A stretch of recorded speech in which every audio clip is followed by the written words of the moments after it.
પ્રધાનમંત્રી કિસાન સન્માન નિધિ યોજના 19મા હપ્તો ખેડૂતોના ખાતામાં આપવામાં આવ્યો છે। પીએમ મોદીએ ખેડૂતોને ચોમાસાની ઋતુમાં ઉપયોગી નીવડી શકે તે માટે ખેડૂતોને કિસાન સન્માન નિધિ અંતર્ગત સહાય આપવામાં આવી છે। પ્રધાનમંત્રી કિસાન સન્માન નિધિ યોજના 19મા હપ્તો ખેડૂતોના ખાતામાં આપવામાં આવ્યો છે। પીએમ મોદીએ ખેડૂતોને ચોમાસાની ઋતુમાં ઉપયોગી નીવડી શકે તે માટે ખેડૂતોને કિસાન સન્માન નિધિ અંતર્ગત સહાય આપવામાં આવે છે। અરવલ્લી જિલ્લામાં પણ મોડાસા ખાતે જિલ્લા કક્ષાનો કાર્યક્રમ યોજાયો હતો। રાજ્ય કક્ષાના અન્ન અને નાગરિક પુરવઠા મંત્રી ભીખુસિંહ પરમારની અધ્યક્ષતામાં કાર્યક્રમનું આયોજન કરવામાં આવ્યું।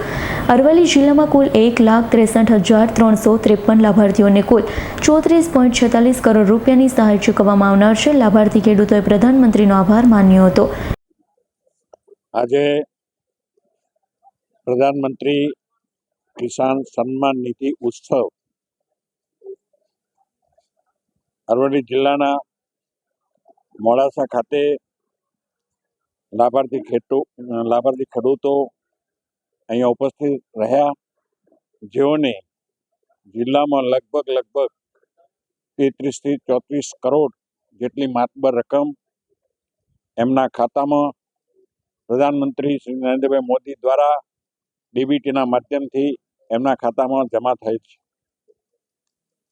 પ્રધાનમંત્રી નરેન્દ્રભાઈ મોદી સાહેબનું જે સપનું છે કે ખેડૂતોની આવક બમણી કરવી, તો એમને ખાસ કરીને જે પ્રાકૃતિક ખેતી ઉપર ભાર મૂક્યો છે।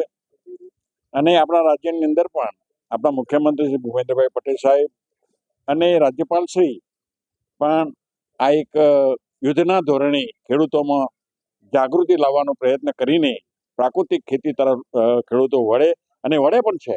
અને એમાં જે રીતે ખેતીની અંદર ઝીરો ખર્ચે ખેતી કરવાની છે અને જેના આધારે એમને ફાયદો થવાનો છે, બમણી આવક થવાની છે, એ દિશામાં રાજ્ય સરકાર આગળ વધી રહી છે। કેન્દ્ર સરકારનો પણ એમાં સહયોગ મળી રહ્યો છે।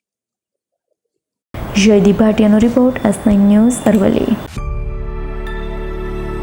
અમારી તમામ માહિતીથી અપડેટ રહેવા માટે જોડાયેલા રહો S9 ન્યૂઝ સાથે।